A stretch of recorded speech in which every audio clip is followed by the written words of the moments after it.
தென்னாடுடைய சிவனை போற்றி எந்நாட்டவர்க்கும் இறைவா போற்றி.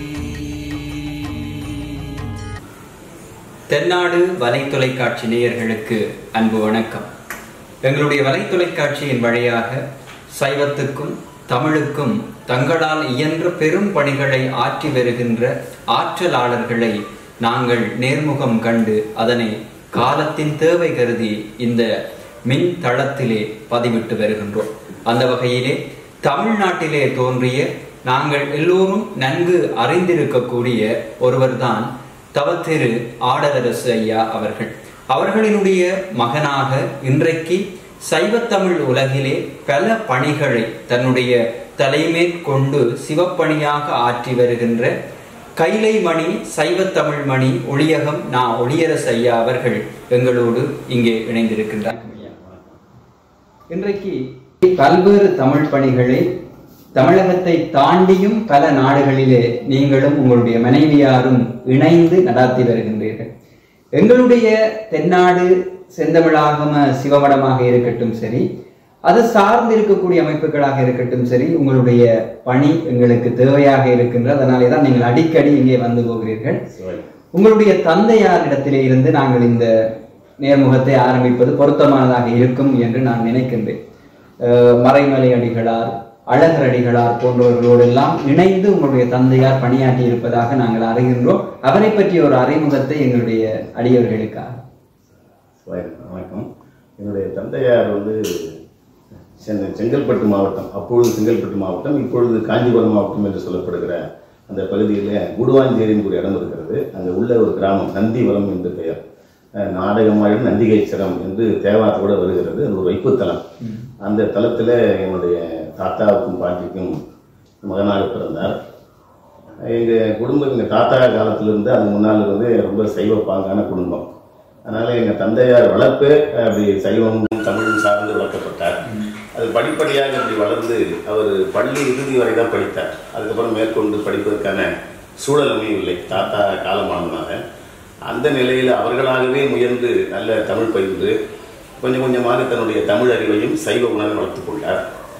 அவர்கள் தாத்தா காலத்துக்கு பின்னால் சென்னை மாநகரத்தில் சைதை என்ற பகுதி, சைதாப்பேட்டை என்ற பகுதியில் குடியேறினார். அந்த நேரத்தில் அவராகவே 1938, அவர் பிறந்தது 1921, 1938 ஏறக்குறைய 17 வயது இருக்கிற போதே அவர்கள் மறைமேடுகளை சென்று காண வேண்டும் என்ற அவா அவருக்கு ரொம்ப அதிகம். ஏன்னா அவருடைய தனித்தமிழ் உணர்வு, அவருடைய சைவ உணர்வு இதெல்லாம் அவர் ரொம்ப பிடித்தமாக இருந்ததுனால அவரை சென்று பார்க்க வேண்டும் என்று விரும்பி அவராகவே அவரை சென்று பார்க்கிறார். அப்படி சென்று பார்க்கிற போது ஒரு அறிமுகத்துக்கு ஒரு செய்யுள் நடையில, கவிதை நடையில ஒரு கடிதம் எழுதி கொண்டு போகிறார். அவரே என்னுடைய தந்தை கவிதை நடையிலேயே ஒரு கடிதம் எழுதி கொண்டு, திருமுக பாசனம் போல என்று சொல்லலாம், இப்படி கொண்டு போகிறார். அதை போகிற போதை பார்த்த உடனே தன்னை அறிமுகப்படுத்தி கொண்டு உங்களை பார்க்க வந்தேன் என்று சொன்னபோது அந்த கடிதத்தை கொடுக்க அதை படித்து பார்த்து விட்டு ரொம்ப அருமையாக இருக்கிறது, சங்க இலக்கிய நடை போல உங்களுடைய செய்யுள் அமைந்திருக்கிறது, மிகவும் சிறப்பாக எழுதியிருக்கிறீர்கள், உங்கள் பெயர் என்ன என்று கேட்கிறார். அவர் என்னுடைய பெயர் நடராஜன் சொன்னபோது நல்ல தமிழ் உணர்ச்சி இருக்கிறார், உங்கள் பெயர் நடராஜன் இருக்கிறது என்று சொல்லி அடுத்த வினாடி அவரை ஆடலரசு என்று பெயர் மாற்றம் செய்தார். அன்றிலிருந்து அடிகளார் மறைந்த 15/9/1950 வரையில் மிக நெருக்கமாக அவரோடு தொடர்பு கொண்டார். ஏறக்குறைய 12-13 ஆண்டுகள் மிக நெருக்கமாக அவரோடு தொடர்பு கொண்டிருந்து அவருக்கு ஒரு அணுக்க தொண்டராக அவர் விளங்கி கொண்டிருந்தார். அவரிடம் மூலம் நிறைய பயிற்சிகள், இந்த தமிழ் வழிபாட்டு பயிற்சியெல்லாம் அடிகளாருடைய மூலம்தான் கற்றுக்கொண்டார். அப்படித்தான் அவர் தமிழ் வழிபாட்டை செய்ய தொடங்கினார். ஒளியகம் என்கின்ற ஒரு பெயர் அடைமொழியாக உங்களுடைய தந்தையாரிடம் இருப்பதை நாங்கள் பார்க்கிறோம், உங்களிடத்தில் இருக்கிறதையும் நாங்கள் பார்க்கிறோம். அதனுடைய அர்த்தம் என்ன? அவர் சென்னையில் 1940 அல்லது 39-40களில் செந்தமிழ் திருவள்ளுவர் செந்தமிழ் சிவநெறி கழகம் என்று ஒரு அமைப்பை உருவாக்கினார். மறைமலடிகள் தான் அதை தொடங்கி வைத்தார். அது தொடர்ந்து சில ஆண்டுகள் நடைபெற்றன. அதுக்கப்புறம் பல்வேறு சூழலாக அது நடைபெற முடியாமல் போயிட்டது. தொடங்கிய சில ஓராண்டிலேயே அவர் ஒரு இதழ் நடத்த வேண்டும் என்று எண்ணி அந்த இதழ் மூலம்தான் நம்ம கருத்துக்களை எல்லாம் மக்களுக்கு பரவ செய்ய முடியும் என்று உணர்ந்த காரணத்தினால அவர் ஒரு இதழ் தொடங்கினார். அதுக்கு ஒளி என்று பெயர் வைத்தார். அது தொடங்கியது எனக்கு தெரியாது நினைவிருக்குமானால் 1940-41 ஆண்டுகளில் தொடங்கி இருக்கிறார். அது சில ஆண்டுகள் தான் வந்திருக்கிறது. அந்த இதழ் அப்புறம் இதழ் நின்று போனது பல்வேறு சூழல் காரணமாக. அப்புறம் இந்த அமைப்பும் சரியாக இயங்க முடியாமல் போயிட்டது பல காரணங்களினால. அந்த நிலையில் அந்த ஒளி என்ற இதழ் அவர் நடத்தியதுனாலே தன்னுடைய பெயருக்கு முன்னாலே ஒளியகம் என்று பெயரை வைத்துக் கொண்டதாக ஒரு முறை என்னிடம் தெரிவித்தார். நான் அப்பொழுது ஒரு முறை அவர்கிட்ட கேட்டேன், நீங்கள் ஒளியகம்னு வைத்திருக்கிறீங்க, வீடே இல்லை உங்களுக்கு, அது என்ன ஒளியகம் வைத்துக்கணும்னு கேட்டபோது அவர் சொன்னார், இந்த மாதிரி இதழ் நடத்தியிருந்தேன், அது நின்று போனதுனால அதை பெயரோடு இணைத்துக் கொண்டு ஒளியகம் என்று வைத்துக் கொண்டேன். ஒரு கால் வீடு கட்டினால் அதற்கு ஒளியகம் என்று பெயர் வைப்பேன் என்று சொன்னார். நான் நினைத்துக் கொண்டேன் என்னுடைய பேர் ஒளி என்பதனாலே ஒளியகம் என்று எனக்காக வைத்துக் கருதினேன். ஆனால் அது அப்படி இல்லை. நான் பிறக்கிறதுக்கு முன்னாலேயே அது வைத்து, நான் பிறந்தது 1952 தான். ஆனால் அவர் அப்போ தான் வைத்துக் கொண்டார். அதனால் நான் முதல்ல மறைமலை நகரில் ஒரு சின்ன வீடு எனக்கு அமைந்தது. அரசாங்கத்து சார்பில் விண்ணப்பம் செய்து ஒதுக்கீடு செய்தார்கள் அந்த நகர். அப்போ அந்த வீட்டுக்கு அப்பா வைத்து ஒரு ஒளியகம் ஒரு கல்வெட்டு திறந்து வைத்தேன். அப்பாவுடைய ஆசை நிறைவேற்ற வேண்டும். என்னுடைய பேர் ஒளி என்பதனால ஒளியகம் எனக்கு பேராச்சு. அவருடைய பேர் வைத்த மாதிரி ஒளியகம் என்று பெயர் வைத்து கல்வெட்டு அவரும் திறந்து வைத்தார். அந்த மாதிரி ஒரு ஒளியகம் என்ற பெயர் அப்படியே அவருக்கு சேர்த்துக் கொண்டார். அவருக்கு பின்னாலே நான் அதை அப்படியே ஒளியகம் என்று அறிவித்துக் கொண்டேன். உங்களுடைய தந்தையார் மறைமலை அடிகளாரோடு ஒரு அணுக்க தொண்டராக இருந்தார் என்று நீங்கள் சொல்லியிருக்கிறீர்கள். அதே போலவே சைவ சித்தாந்த செஞ்ஞாயிறு என்று போற்றப்பட்ட அழகர் அடிகளாரோடும் அவர் இணைந்து பணியாற்றியதாக நாங்கள் அறிகின்றோம். அதை பற்றி சொல்லுங்கள்.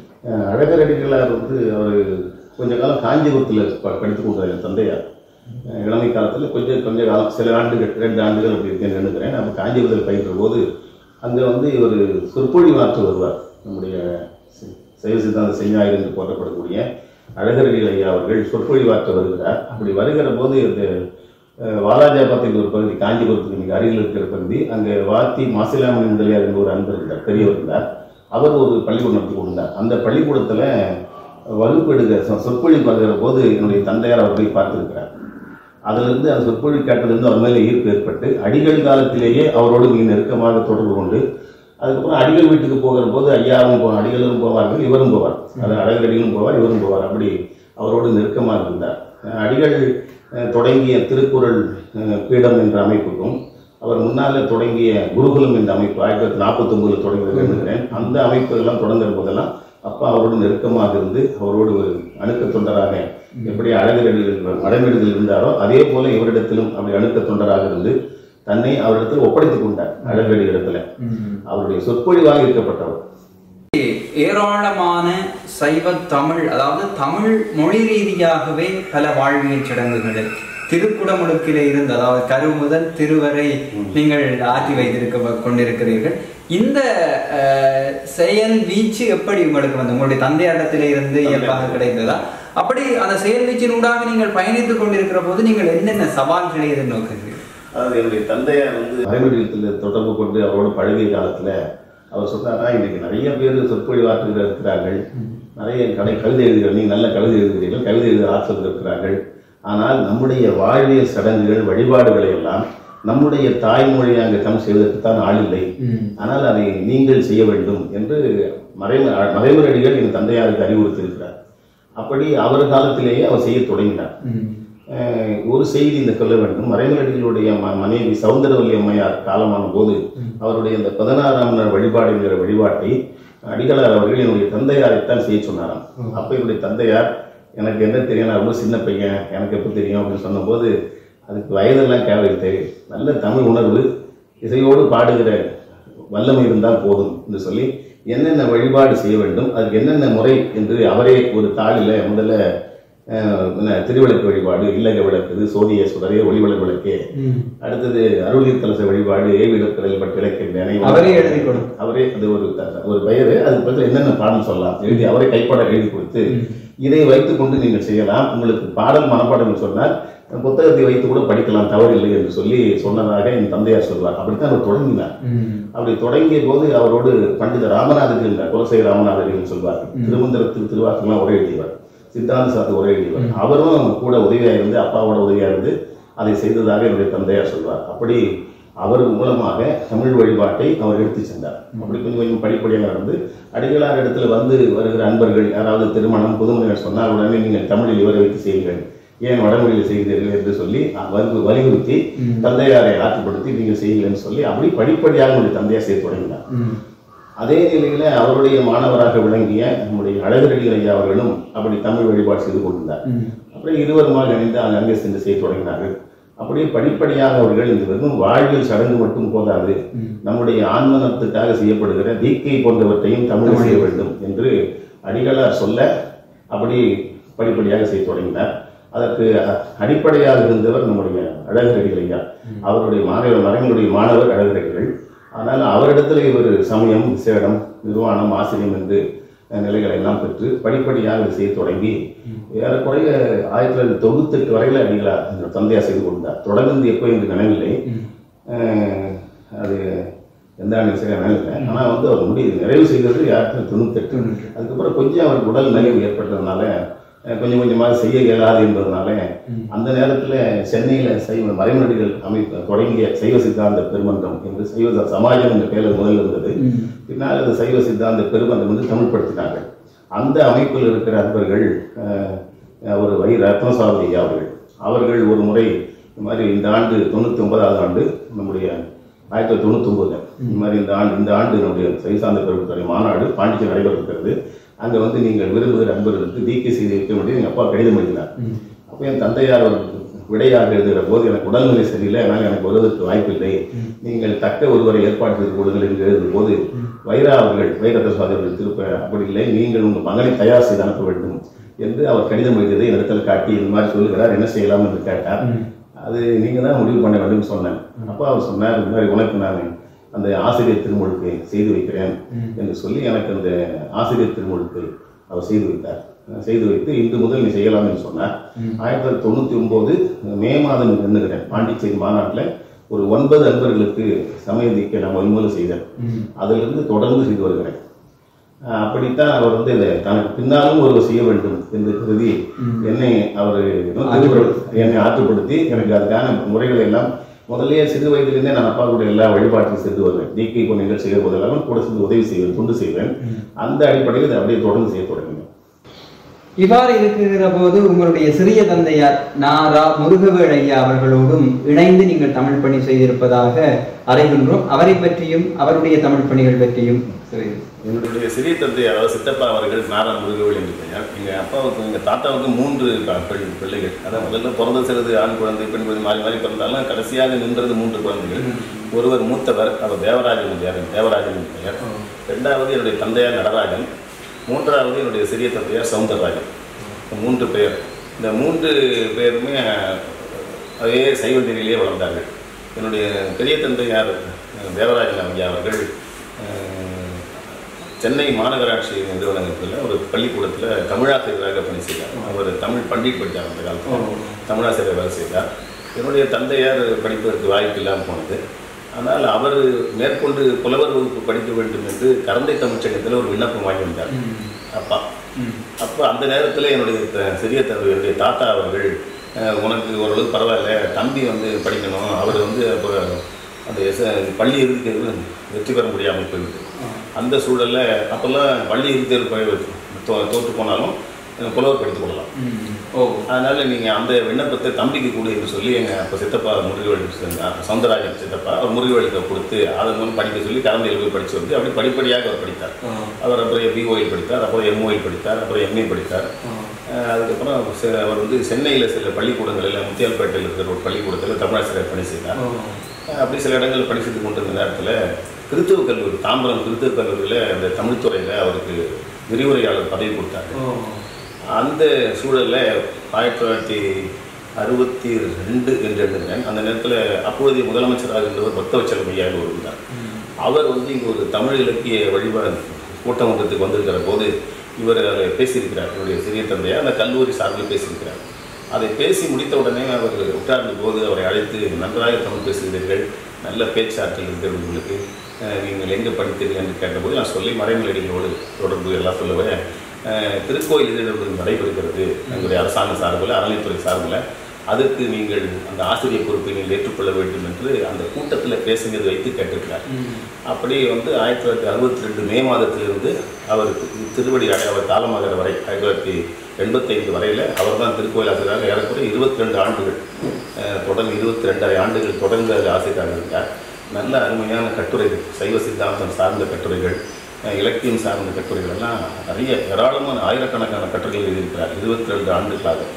அப்படி அவர் வந்து தமிழுக்கும் சைவத்துக்கும் ரொம்ப தொண்டு செய்தார். தமிழகத்தில் இருக்கிற பல்வேறு திருமணங்களுக்கும் அவரை அழைத்து அவரை சொற்பொழிவார் சொல்வார்கள். இப்போ இருக்கிற தருமை ஆதீனம், திருவாவூர் ஆதீனம், அப்புறம் திருப்பனந்தாள் எஜமான் சுவாமிகள், மதுரை ஆதீனம், குன்றக்குடி ஆதீனம் போன்ற ஆதீனங்களெல்லாம் அவரை கூப்பிட்டு அழைத்து அவரை சொற்பொழிப்பை சுற்றி அவருக்கு நல்ல விருதுகள் எல்லாம் கொடுத்திருக்கிறார்கள். இலங்கையில் கூட அவர் வந்து ஒரு 3-4 முறை வந்து இங்கே சொற்பொழிலாம் ஆற்றியிருக்கிறார். அதெல்லாம் அப்போ இருந்த இதழ்களெல்லாம் அதெல்லாம் எங்கள் வீட்டில் வைத்து கொண்டிருந்தார். அப்படி இலங்கைக்கு வந்திருக்கிறார். டெல்லியில், பம்பாயிலெல்லாம் வந்து தமிழ் சங்கங்கள், சைவ அமைப்புகள்லாம் போய் அவர் பேசியிருக்கிறார். அப்படி எங்கள் அப்பாவோடு நெருங்கி அதே நேரத்தில் அந்த தமிழுக்கும் சைவத்துக்கும் தொண்டு செய்திருக்கிறார். இந்த வழிபாட்டு முறையில் அவர் பழகி கொள்ளவில்லை. எங்கள் அப்பா பழகிற மாதிரி வழிபாட்டு செய்கிற அந்த வழிபாட்டு செய்கின்ற நிலையில் அவர் இல்லை. ஆனால் நிறைய அளவில் சொற்பொழிவாற்றுவார். தமிழை வழிபாடு செய்வதை ஆதரித்து பேசுவார். அதை பரவ வேண்டும் என்று சொல்வார். அப்படிப்பட்ட ஆற்றலாக விளங்கியவர். அவர் வந்து அவருடைய தமிழ் புலமை எந்த அளவுக்கு அவர் தமிழ் படித்தாரோ அந்த அளவுக்கு ஆங்கிலமும் படித்தார். மறைமலடிகள் இடத்துல என்னுடைய தந்தையார் அவரை முதல் அறிமுகப்படுத்திய போது இவருடைய இளவல், இவர் பேர் சவுந்தரராஜன் சொன்னபோது, என்ன சவுந்தரராஜன் என்று பெயர் இருக்கிறீர்கள், வடமொழி பெயராக இருக்கிறது, இன்று முதல் இவர் பேர் முருகவள் என்று பெயர் மாற்றம் செய்தார். அவருடைய புனை பெயர் முருகவள். நம்முடைய மறைமலடிகளுக்கு இன்னொரு புனை பெயர் முருகவள் என்று வைத்திருந்தார். அதனால் அந்த பெயரை அவருக்கு சூட்டி அவரிடத்தில் என்னுடைய தந்தையார் அறிமுகப்படுத்தலிருந்து அவ்வப்போது பல்லாவரம் அங்கேருந்து சைதாப்பேட்டை, அங்கேருந்து ஒரு 5-6 கிலோமீட்டர் தான் இருக்கும். அங்கே வந்து அவரிடத்துல பாடம் பயின்றது. அவரிடத்தில் ரொம்ப நெருக்கமாக பழகி அவர் வாழ்ந்த காலத்திலேயே மறைமலடிகள் மாட்சி என்று ஒரு நூல் எழுதி வெளியிட்டார். திருவிக்காவை வைத்து வெளியிட்டார். மறைமலடிகளுடைய சிறப்புகளை எல்லாம் தொகுத்து அவர் வாழ்ந்த காலத்திலேயே தமிழ்நாட்டு மில்டன் என்று போற்றப்படக்கூடியவர் மறைமலடிகள் என்று ஒரு நூலை செய்தார் என்று சிறிய தந்தையார் நாரா முருகவள் அவர்கள். அவரை போன்ற ஒரு தமிழ் படித்து அதே நேரத்தில் ஆங்கிலமும் படித்து அந்த ஆங்கிலத்தில் வர மிகப்பெரிய அருளாளர்கள் சொல்லப்படுகிற மேலை நாட்டு எழுத்தாளர்கள் கட்டுரை நூல்களெல்லாம் படித்து அதில் வர கருத்துக்கள் நம்முடைய கருத்துக்கள் எப்படி ஏந்து போகுது என்பதை அந்த நடை அப்படியே அந்த சொற்றொடர் இங்கே எங்கே வருது என்பதை எடுத்துக்காட்டி திருக்கோயிலில் கட்டுரைகள் எல்லாம் அந்த ஃபுட்நோட் என்று எழுதுவார்கள். தமிழுக்கும் கீழே அந்த ஆங்கில அடிக்குறிப்பு போட்டிருப்பார்.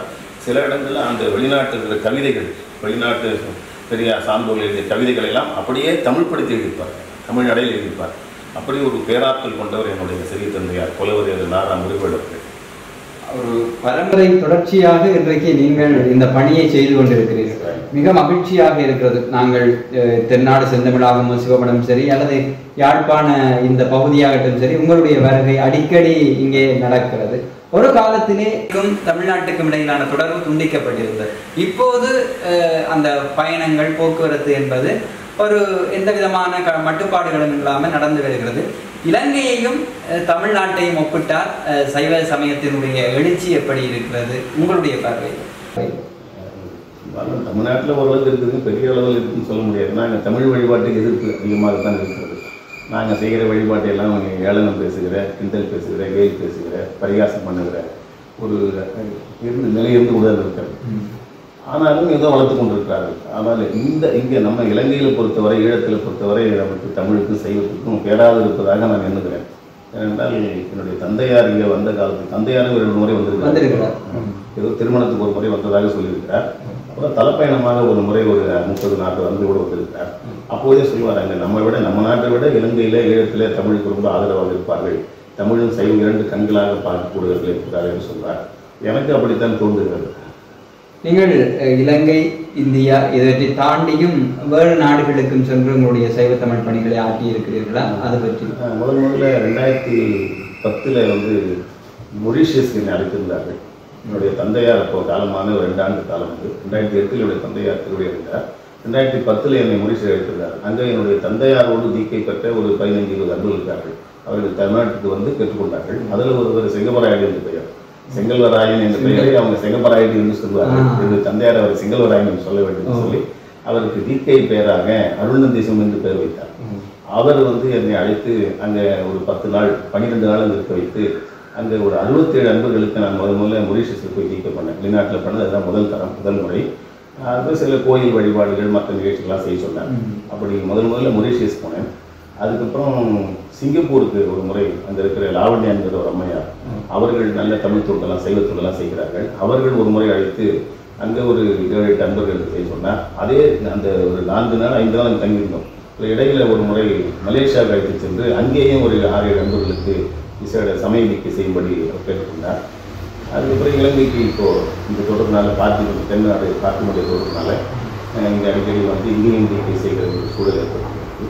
இப்போ அமெரிக்காவுக்கும் செல்ல வேண்டிய ஒரு சூழல் இருந்தது. ஆனால் அது எனக்கு இலங்கைக்கு வர வேண்டிய சூழல்னால அந்த விசா எனக்கு அந்த நேரத்தில் போய் அந்த இன்டர்வியூக்கு நேரம் ஒரு பேட்டிக்கு போக முடியல. அதனால் ஒரு தள்ளி போயிருக்கிறது. அங்கேயும் அழைத்திருக்கிறார்.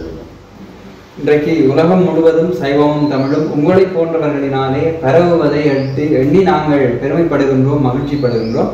இன்றைக்கு இருக்கக்கூடிய சூழ்நிலையிலே இளைய பிள்ளைகள் மத்தியிலே சைவமும் தமிழும் சென்று சேர்வதற்கு எவை தடையாக இருக்கிறது என்று நீங்கள் கருதுகிறீர்கள்? தமிழ் மூலம் சிவதீட்சை பெறுவதற்கு இளைய பிள்ளைகள் ஆர்வமாக இருக்கிறார்கள். பெரும்பாலும் இளையவர்கள் தமிழ் மூலம் பெறுவதற்கு ஆர்வமாக இருக்கிறார். என்ன காரணம் சொன்னால், வடமொழி மந்திரம் வந்து அதுக்கு ஒலிக்குறிப்பு ரொம்ப முக்கியம், உச்சரிப்பு ரொம்ப முக்கியம். அந்த ஒலிக்குறிப்பு ஒரு கால் மாறி நாம் ஒலிக்குறிப்பு ஒலித்தால் அப்படி ஆகுமானால் அதுக்கு எதிர்மறையான விளைவுகள் ஏற்படும் என்று சொல்வது அவர்கள் சொல்ல ஒரு மரம். நம்ம சொல்லலை, அவர்கள் சொல்லுகிறார்கள். அதனால் சில பேருக்கு வடமொழியில் செய்தால் ஏதாவது பிழை வந்து விடுமோ என்று கருதி தமிழ் வழிபாட்டை ஏற்றுக்கொள்ளுகிற ஒரு சூழல் தமிழ்நாட்டில் நிறைய அறிவிருக்கிறது. நிறைய என்னுடைய தந்தையார் செய்த போது 30-40 பேர் செய்தார் என்றால் ஒரு நிகழ்ச்சியில் நான் இப்போ ஏறக்குறைய 90 பேர் 100 பேர் 150 பேர் செய்ய வேண்டியதால் ஒரு நாள் முழுதும் உட்கார்ந்து செய்கிற நிலை ஏற்பட்டது. அதனால் தமிழ்நாட்டில் இதுக்கு வரவேற்பு இருக்கிறது, எதிர்ப்பும் இருக்கிறது. இந்த மாதிரிலாம் செய்யக்கூடாது, இந்த மொழியெல்லாம் செய்ய வேண்டும். என்னுடைய தந்தையாரும் நானும் செய்கிற முறைகள்லாம் வித்தியாசமாக இருக்கிறது, ஜிகையெல்லாம் செய்யக்கூடாதுன்னு சொல்லுவார்கள். ஆனாலும் அது ஓரளவுக்கு நன்றாக பரவி இருக்கிறது. நான் ஏறக்குறைய 1999 75 ஆண்டுகளாக செய்து கொண்டிருக்கிறேன். எனக்கு தெரிஞ்சு சரியாக கணக்கு வைத்துக் கொள்ளவில்லை. ஏறக்குறைய ஒரு 50,000 நெருங்கி இருக்கேன். சமயதிக்கு மட்டுமே நான் சொல்லுவேன். அது ஒரு விசேட திக்கை அதில் ஏறக்குறைய அதில் ஒரு 3 பங்காவது கட்டாயம் செய்திருப்பார்கள். அதுக்கப்புறம் அடுத்த நிலையாக இருப்பது ரொம்ப அறிவித்தல் செய்திருக்கிறோம். அந்த நிர்வாண தீக்கு சொல்லப்படுகிற இந்த தீக்கையில் வந்து 4 நிலைகள் இருக்கிறது. ஒன்று சமயம், விசேடம், நிர்வாணம், ஆச்சாரியம் என்ற பெயர். இந்த நல்ல தமிழில் நுழைவு, நோன்மை, நுண்மை, ஆசிரியம் என்று என்னுடைய தந்தையார் சொல்வார். இந்த நுழைவு என்பதுதான் சமய தீக்கை. அது ஏராளமாக ஏறக்குறைய 50,000 தாண்டி இருக்கேன், கொடுத்துருக்கேன். அடுத்தது விசேடம் என்பது அதில் பாதி அளவுக்கு அருமையாக வந்திருப்பார். அடுத்தது நுண்மை என்பது என்னுடைய தந்தையார் எனக்கு சொன்னது. அண்மையில் நான் வந்து ஒரு சைவம் என்ற ஒரு இதழ், மிக பழங்காலத்தில் ஒரு இதழ், அது 100 ஆண்டுகள் கடந்த ஒரு இதழ். அது அண்மையில் ஏதோ நெட்டில் வலையத்தில் இணையதளத்தை தேடுகிற போது அந்த புத்தகம் ஒன்று பழைய இதழ் வந்தது. அதில் வந்து தீக்கையை பற்றி ஒரு குறிப்பு இருக்குது, எந்தெந்த காலத்தில் செய்ய வேண்டும் என்று என்னோட தந்தையார் சொல்லியிருக்கிறார். அதில் வந்து சமய தீக்கை ஏற்றுக்கொண்ட நண்பர்கள் 3 ஆண்டுகள் தொடர்ந்து தொய்வில்லாமல் செய்து வந்தால் அவர்களுக்கு விசேட தீக்கை வழங்கலாம் என்று அதில் குறிப்பு இருந்தது.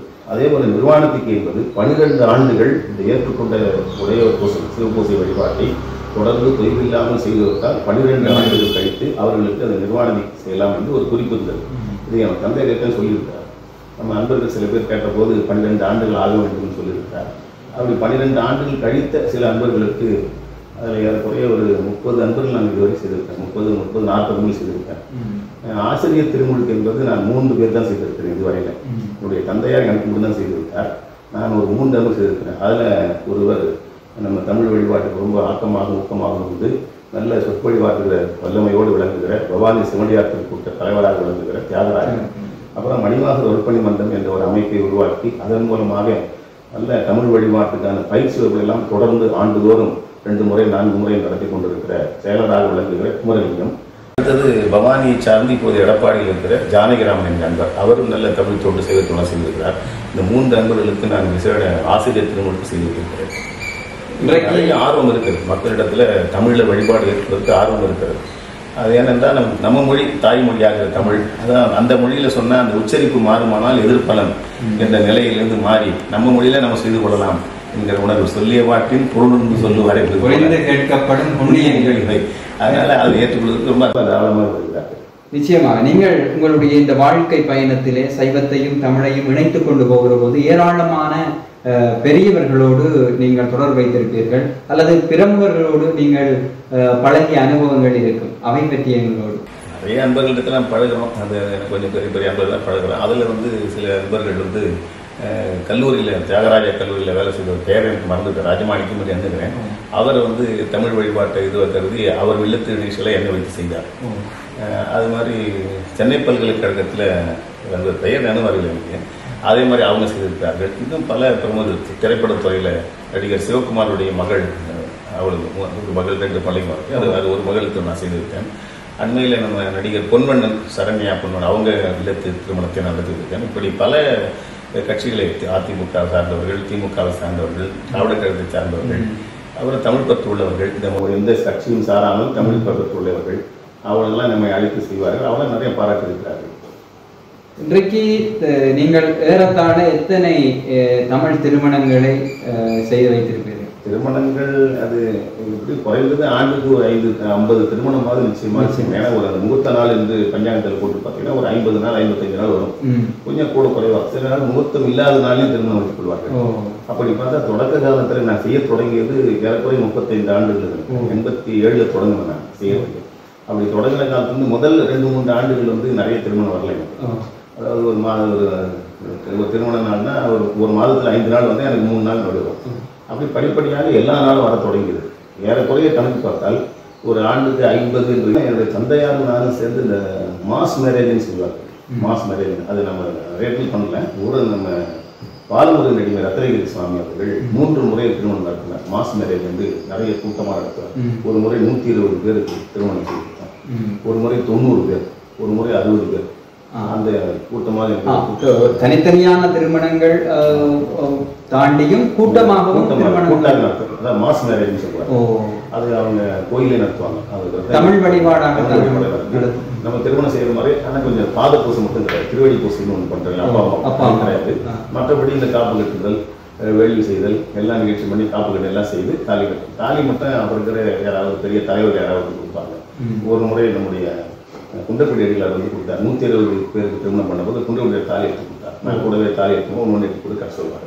அப்புறம் ஒரு முறை அறநிலைத்துறை அமைச்சராக இருந்து ஆரம் வீரப்பன் ஒரு முறை வந்தார். இன்னொரு முறை ஏதோ ஒரு திமுக அமைச்சர் ஒருத்தர் இருந்தார். அந்த மாதிரி மாஸ் மேரேஜ் வந்து பண்ணியிருக்கோம். அதுவும் கட்சி வேறுபாடுகள் இல்லாமல் எல்லோரும் தமிழர்கள் என்கின்ற சைவர்கள் என்கின்ற ஒரு நிலைப்பாட்டில் இருந்து கொண்டு உங்களுடைய பணிகளை சாதி பாகுபாடு பார்க்கல. எதுவும் அந்த சாதி கைப்பற்றல. சைவத்திலும் அது கிடையாது. ஆனால் உங்களுடைய எதிர்கால திட்டங்கள் ஏதாவது வைத்திருக்கிறீர்களா? சைவ தமிழ் பணியாக எதையாவது செய்ய வேண்டும் என்கின்ற ஆவல் உங்களிடத்துல இருக்கிறதா? புத்தகத்திலையும் அது நிறைய ஆவல் இருக்கிறது. நிறைய செய்ய வேண்டிய அந்த வயது இப்போ 72 தொடங்கி கடந்து கொண்டு 72 தொடங்கி எனக்கு ஒரு 6 மாதம் ஆகிருக்கும். இப்போ அதிகமாக முன்ன மாதிரி வெளியில் போயிட்டு தான் இருக்கிறேன். இருந்தாலும் முன்ன மாதிரி அதிகமாக போகிறதுக்கு கொஞ்சம் உடம்பு கொஞ்சம் இடம் கொடுக்கணும். பரவாயில்ல, ஓரளவுக்கு பண்ணுறேன். ஆனால் அதுக்காக தான் நான் நல்லா இருக்கிற காலத்திலேயே ஒரு 3 நண்பர்களுக்கு செய்து வைத்தது அதுக்காக ஆதரித்து செய்வதற்காக தான். அவங்கெல்லாம் செய்ய தொடங்கணும். அவங்க இதை விட அதிகமாக கொண்டு செல்ல முடியும் என்ற நம்பிக்கை எனக்கு இருக்கிறது. என்னுடைய தந்தையாரை விட நான் அதிகம், என்னை விட அவர்கள் இன்னும் அதிகமாக செய்யக்கூடும் என்ற நம்பிக்கை எனக்கு இருக்கிறது. அவர்கள் இதை மேலும் எடுத்து செல்வார்கள். கட்டாயம் இதை எடுத்து செல்ல வேண்டும். ஏன்னா நம்முடைய மொழியில் நம்முடைய கடவுளை நாம் வழிபடுவது நம்முடைய தனி உரிமை. இதுல நீதிமன்றங்களோ அரசாங்கங்களோ ஒருபோதும் தலையிடக்கூடாது. தலையிட நாம் அனுமதிக்கக்கூடாது. என்னுடைய கடவுளை, என்னுடைய வாழ்வியல் சடங்குகளை, என்னுடைய ஆன்மீக நலத்துக்காக செய்யப்படுகிற தனி மனித வழிபாட்டை நான் என்னுடைய முயற்சி சொல்லி எனக்கு இருக்கிற உரிமை. இதுல யாரும் தலையிட விடக்கூடாது. அந்த வகையில் இதை வந்து கட்டாயம் கொண்டு செல்ல வேண்டும். நிறைய ஆர்வம் இருக்கிறது மக்களுக்கு. அது இன்னும் பரவலாக செய்யப்பட்டால் அதிகமாக மக்களுக்கு வந்து சேர்ந்து நம்முடைய தமிழுக்கும் சைவத்துக்குமாக அவர்கள் பணி செய்ய முடியும். தமிழை செய்வதனால நமக்கு ரொம்ப எளிமையாக எதையும் தெரிந்து கொள்ள முடியும். அதுக்கு ஏராளமான திருமுறை நம்மிடத்தில் இருக்கிறது. அவையெல்லாம் வெறும் பாடல்னு சொல்லிவிட முடியாது. அவையெல்லாம் மகா மந்திரங்கள் என்று சொல்லக்கூடிய வகையில் உள்ளவை. நம்முடைய உமாபதி சிவன் கூட ஒரு பாடல் சொல்லுவார், மந்திரம் 7 என்பதனாலே 7 திருமுறை மந்திரமாக உள்ளது என்று கூட ஒரு வரி வரும். ஒரு பாடல் நினைவில்லை. மந்திரம் 7 கூட என்பதனாலே 7 திருமுறைகளாக அமைந்திருக்கிறது என்ற பொருள்பட உமாபதி ஒரு பாடல் இருக்கிறார். அதனால் அவையெல்லாம் மந்திரங்கள். அதை சொல்லி நாம் செய்கிறது நமக்கு ரொம்ப சிறப்பு. நல்ல நலங்கள் எல்லாம் வந்து சேரும். அப்படி நிறைய நலங்கள் சேர்ந்ததையெல்லாம் நிறைய அன்புகள் தெரிவித்திருக்கிறார்கள். நிறைவாக உங்களிடத்திலே ஒரு கேள்வி. இன்றைக்கு நாங்கள் பல இடங்களிலே உங்களை பார்க்கிற போது நீங்கள் வழிபாடு இயற்றுகிற இடங்களாக இருக்கட்டும் சரி, வாழ்வியல் சடங்குகளை நடாத்தி வைக்கக்கூடிய இடங்களாக இருக்கட்டும் சரி, உங்கள் அருகிலே இருப்பவர் உங்களுடைய மனைவியார், துணைவியார். உங்களுடைய பங்களிப்பு எப்படி இருக்கிறது? என்னுடைய மனைவி வந்து முதல்லலாம் இங்கே கூட்டு போகிறீங்க. என்னுடைய தந்தையார் வந்து ஒரு 1.5 ஆண்டு காலம், ஏறக்குறைய 1.25 ஆண்டு காலம் அவர் படுக்கையாக இருந்தார். நினைவாற்றலோடு இருந்தார். நல்ல திருமுறைகள் விளக்கம் சொல்வது அதெல்லாம் சொன்னார். ஆனால் எழுந்து நடமாட முடியாமல் போயிட்டு, அதனால் அவரை கவனித்துக் கொள்ள வேண்டிய ஒரு சூழல் எனக்கும் இருந்தது, அவளுக்கும் இருந்தது. அடுத்தது என்னுடைய தந்தையார் காலத்துக்கு முன்னாடி என்னுடைய தாயார் அவங்க என்னோட தான் இருந்தார்கள். அவங்க ஏறக்குறைய 86-87 வயது வரை இருந்தார்கள். இந்த தந்தையார் 2008, அம்மா காலமானது 2015. அந்த இந்த இடைப்பட்ட இந்த 7 ஆண்டுலேயும் அங்கேயும் கூட்டு போகல. தனிப்பட்ட முறையில் அம்மாவை பார்த்துக்கிறதுக்கு நான் வெளியில் வந்து அம்மாவை பார்த்துக்கிறதுக்கு முதல்ல அப்பாவையும் சேர்த்து பார்த்துக்கினாங்க. அதுக்கப்புறம் எங்கே போனாலும் அது எங்கள் அப்பா அம்மா சொல்லுவாங்க, நாங்கள் 2 பேர் இருக்கும்போது தாண்டா எங்கேயும் கூட்டும் போகல, அதனால் எங்களுக்கு பின்னாடி நீ இவ்வளோ எங்கேயும் எல்லா இடமும் நீ கூட்டும் போனோன்னு ரொம்ப வற்புறுத்தி சொல்லுவார். எனக்கு அந்த எண்ணம் இருந்தது, எனக்கு பின்னாடி கூட்டும் போனது. அதனால் அதுக்கப்புறம் எங்கள் மனைவியை என்னுடைய மனைவியை எல்லா இடத்தையும் கூட்டும் போக ஆரம்பித்தேன். 2016 அப்புறம் இடையில 2013 அல்லது 12 ஒன்று கைலாயத்துக்கு போன முதல்ல. அப்போ வந்து எங்கள் அம்மா கிட்ட போய் சொன்னேன், நான் இந்த மாதிரி கைலாயத்துக்கு போய் ஏற்பாடு பண்ணி வைக்கிறேம்மா அப்படின்னு சொன்னேன். சரி போயிட்டு வா, நல்லது அப்படின்னாங்க. அதுக்காக வந்து நம்ம கோவையில் ஒரு அமைப்பு மூலமாக தான் நடத்தினாங்க. அவங்க நடத்தினவங்க வந்து சுப்புன்னு ஒருத்தர், மூர்த்தின்னு ஒருத்தர். அவங்க 2 பேரும் எனக்காக என்னோட சில 8 நண்பர்கள் சேர்ந்தார் அந்த பயணத்தில். அப்போது அவங்க தொலைபேசியில் பேசுகிற போது ஒரு நாள் சொன்னார், இந்த மாதிரி மற்ற 8 நண்பர்கள் இடத்துல முன்பணம் அனுப்ப சொல்லி விமான சீட்டு பதிவு முன்பணம் கேட்டதாகவும் இங்கே அனுப்பலாமான்னு கேட்டாங்க. நீங்கள் அனுப்பி வைங்கன்னு சொல்லிட்டு நான் இவங்களுக்கு ஃபோன் பண்ணி என்னங்க அவங்களெல்லாம் கேட்டீங்க என்ன கேட்கலையாங்க, இல்லை உங்களை நாங்கள் நன்கொடையாக தான் உங்களை கூட்டும் போகிறோம், உங்களை வந்து உதவி நீங்கள் பணமே கொடுக்கணும், உங்களை நாங்கள் கூட்டும் போகிறது ஒரு பெருமையாக நினச்சி ஒரு பாக்கியமாக நினச்சி கூட்டும் போகிறோம், உங்களுக்கு பணம் கொடுக்கணும் அப்படின்னு சொன்னாங்க. அந்த பேசிகிற போது தொலைபேசி பக்கத்துலேயே மனைவி இருந்தார், அம்மா அந்த இடத்துல இருந்தாங்க. உடனே ஃபோன் பேசி வச்ச உடனே இவங்க கேட்டால் எங்க உங்களை தான் சும்மா கூட்டு போகிறாங்களே, அதுக்குன்னு சேர்த்த பணத்தை என்ன வச்சு கூட்டு போங்கன்னு சொன்னேன். அப்போ எங்கள் அம்மா கிட்ட நான் சொன்னேன், இல்லைம்மா 15 நாள் ஆகும், அவ்வளோ நாள் 3 நாள் இருக்க முடியுமான்னு கேட்டேன். அம்மா சொன்னாங்க, என்னால் எங்கேயும் போக முடியாது, அம்மா அவளையும் எங்கேயும் அந்த கூட்டு போதில்லை, கைலாயத்துக்குலாம் அப்புறம் 2வது முறை போக முடியுமா, நீ போகும்போது இவரை கூப்பிட்டு போங்க, நான் வேணா அக்கா வீட்டில் இருக்கிறேன்னு சொல்லி எங்கள் சின்ன அக்கா வீட்டில் இருக்கிறேன் அவங்க ஒத்துக்கினாங்க. பொதுவாக எங்கள் அம்மா எங்கே போனால் 2 நாள் 3 நாள் கழிச்சோடனே எனக்கு தொலைபேசியில் போட்டு எங்கே கூப்பிட்டு போட சொல்லுவாங்க. அந்த சூழலில் எங்கள் அம்மா சொல்லக்கூடாதுமே, நான் உடனே அவங்களுக்கு தொலைபேசி சொல்லி மாதிரி என்னுடைய மனைவி கூப்பிட்டு வரேன்னு சொல்லி அவளுக்கு அந்த பணத்தை கொடுத்து முதல்ல நான் அவளை கூப்பிட்டு போனது கைலாயத்துக்கு தான். கைலாயத்துக்கு பயணம் தான் கூப்பிட்டு போனேன். அது போயிட்டு வந்தேன். அப்படி போயிட்டு வந்து அதுக்கப்புறம் படிப்படியாக எல்லா பயணத்துக்கும் கூட இருந்துச்சு. அம்மா காலத்துக்கு பின்னாடி எல்லா பயணத்துக்கும் நான் கூப்பிட்டு போனேன். பெரும்பாலும் விட்டுட்டு வரதில்லை. அவளும் கூட வந்து கொஞ்சம் உதவிலாம் செய்வோம். ஏன்னா கூட பழகி பார்த்ததுனால இந்த செய்கிற உதவிகள்லாம் கூடவே இந்த வழிபாட்டு எடுத்து கொண்டு இதை கூட இந்த நிகழ்ச்சி கூட கொடுத்துருக்காங்க. சரி இப்போ பாடம் செய்வான், கொஞ்சம் இசை அதாவது கற்றுக்கல, இருந்தாலும் கொஞ்சம் இசையோட பாடம், அதனால் கூடவும் சில நேரத்தில் பாடலாம். அதனால் தொடர்ந்து அவங்களையும் நான் அழைத்து கொண்டு போயிருக்கேன். நிச்சயமாக உங்கள் வாழ்வியல் பணிகளை நாங்கள் நினைத்து பார்க்கிற போது பிரமிப்பாக இருக்கிறது. ஆயிரக்கணக்கானவர்களுக்கு தமிழிலே திருமணங்களை செய்து வைத்திருக்கிறீர்கள், 50,000க்கும் மேற்பட்ட மாணவர்களுக்கு நுழைவு தீட்சி அளித்திருக்கிறீர்கள். இப்படி ஏராளமான பணிகள் உங்களை பின்பற்றி இன்றைக்கு நீங்கள் தீட்சை வழங்கி இருக்கக்கூடிய பவானி தியாகராஜன் ஐயாவாக இருக்கட்டும், அவரோடு இணைந்திருக்கக்கூடியவர்களாக இருக்கட்டும், பல பணிகளை செய்து வருகின்றார்கள். எனவே உங்களுடைய வாழ்வு காலம் இன்னும் பல்லாண்டுகள் நீடித்து சைவத்தமிழ் உலகு வளம் பெற வேண்டும் என்கின்ற ஒரு விண்ணப்பத்தை நாங்கள் இறைவனிடத்திலே முன்வைக்கின்றோம். அடிக்கடி நீங்கள் இலங்கைக்கும் எங்களுடைய திருமணத்துக்கும் வருகை தர வேண்டும். இந்த மிக நெருக்கமான நேரச்சூழலில் எங்களுக்காக இந்த நேரத்தை ஒதுக்கி எங்களுடைய தென்னாடு அன்பர்களுக்காக உங்களுடைய தந்தையாரை பற்றியும் உங்களை பற்றியும் பல விடயங்களை எங்களோடு பகிர்ந்து கொண்டீர்கள். மிக்க நன்றி. உங்கள் பணி தொடரட்டும். தென்னாடு பணியுடைய சிவமடத்தினுடைய பணியை சிறப்பான வந்து எதிர்காலத்தில் தமிழ் இலங்கை ஈழப்பகுதியில் இலங்கையில் தமிழர்கள் எங்கெல்லாம் வருதோ அங்கெல்லாம் நம்முடைய தென்னாடு மடத்தினுடைய பணிகள் சிறக்காக சேர்ந்து அவர்களும் தமிழ் வழிபாட்டிலும் சைவமும் தமிழுமாக வாழ வேண்டும் என்று எல்லாம் என்னுடைய வழிபாடு கடவுளாக வளர்ந்து திருக்கழுக்கு பெருமானை வணங்கி உங்களையும் நன்றி தெரிவித்து வாழ்த்தி நிறைவு செய்யும். நன்றி. வணக்கம். வணக்கம். தென்னாடுடைய சிவனை போற்றி, எந்நாட்டவர்க்கும் இறைவா போற்றி.